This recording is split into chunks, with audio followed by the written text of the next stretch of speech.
নমস্কার বন্ধুরা, welcome to Bipasha রান্নাঘর উইথ ব্লকে। আজ আমি আপনাদেরকে একটি খাসি মাংস রেসিপি দেখাবো। আমার বাবার হাতে তৈরি খাসি মাংস।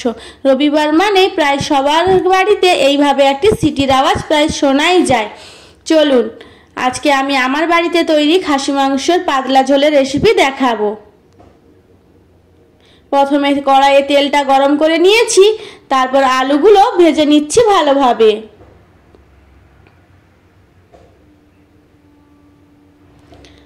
সামান্য একটু নুন দিয়ে দিলাম, হলুদ দিয়ে দিলাম 1 চামচ। লো ফ্লেমে আলুগুলো ভেজে নিতে হবে হালকা ভাবে 5 থেকে 6 মিনিট ধরে।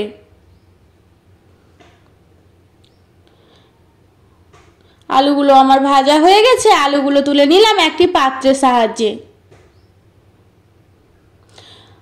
ওই তেলের মধ্যে আমি 1 চামচ চিনি দিয়ে দিলাম।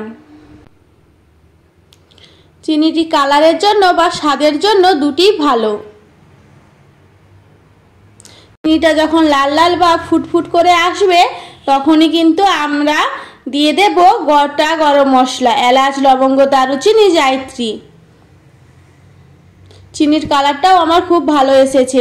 কেটে রাখা পেঁয়াজ দিয়ে দিলাম। এখানে প্রায় আমি পেঁয়াজ নিয়েছি 750 মতন।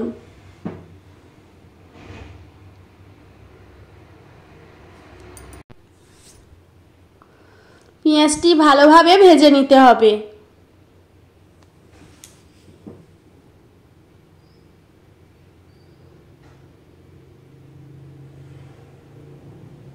আমি এখানে 3 চামচ নুন ব্যবহার করছি। আমি কিন্তু বড় চামচে 3 চামচ নুন দিলাম, কারণ আমি একদমই নুনটা ব্যবহার করে নিয়েছি। লাস্টে চেক করে দেখব নুনটা ঠিক আছে কিনা। আপনারা পেঁয়াজ ভাজার সময় নুন দেবেন, আর যদি আগে থেকে মাংস ম্যারিনেশন করে রাখেন তাহলে তখনও নুন দিলে হবে। পেঁয়াজ ভাজার সময় নুন ব্যবহার করলে পেঁয়াজটা খুব তাড়াতাড়ি গলে যায়। দেখুন আমার পেঁয়াজটা খুব ভালোভাবে গলে গিয়েছে। এবার বেটে রাখা আদা রসুনের পেস্টটা আমি দিয়ে দিলাম। ভালোভাবে আদা রসুনের পেস্টের সাথে পেঁয়াজটা ভালোভাবে কষিয়ে নিতে হবে। কেটে রাখা টমেটো, আমি এখানে 3টে টমেটো ব্যবহার করেছি। ভালোভাবে মশলাটি কষাতে হবে যতক্ষণ না গা থেকে তেল ছাড়া শুরু করছে।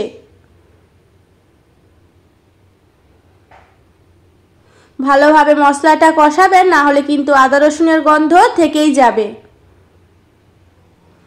1 চামচ হলুদ গুঁড়ি, 4 চামচ লঙ্কা গুঁড়ি। আপনারা ঝালটা বুঝে শুনেই দেবেন, যে যেরকম ঝাল খান। ভেজে রাখা আলুগুলো দিয়ে দিলাম, সঙ্গে আমি খাসি মাংসটাও অ্যাড করে দিলাম। আমার এখানে 2 কেজি খাসি মাংস রয়েছে।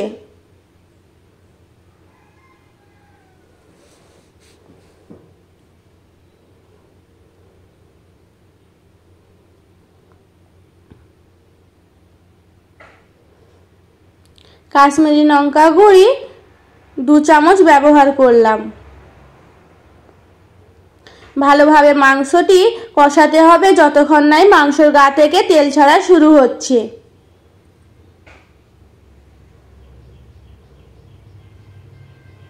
খাসি মাংসের আলুগুলো কিন্তু আপনারা এইভাবেই বড় বড় করে কাটবেন, না হলে কিন্তু গলে যাবার চান্স বেশি থাকে। দেখুন খাসি মাংসের গা থেকে আমার খুব সুন্দর একটি জল ছেড়েছে। এই জলটি ভালোভাবে শুকনা শুকনা করে নিতে হবে। এই জলটি থেকে গেলে খাসি মাংসের গন্ধ কিন্তু বাজে লাগবে।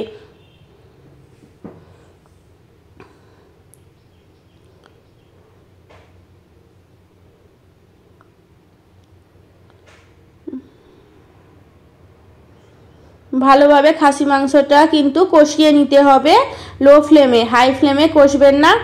দেখুন আমার খুব সুন্দর খাসি মাংসটি কষানো হয়ে গেছে। ও খাসি মাংস থেকে ভালোভাবে তেল ছাড়তে শুরু করে দিয়েছে।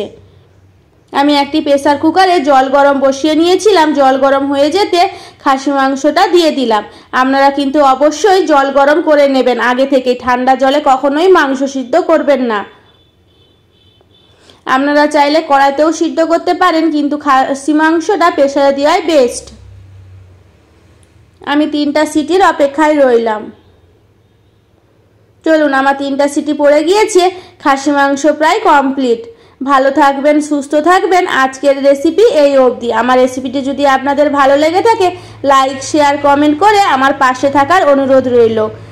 আবার হাজির হব নতুন কোনো রান্না নিয়ে।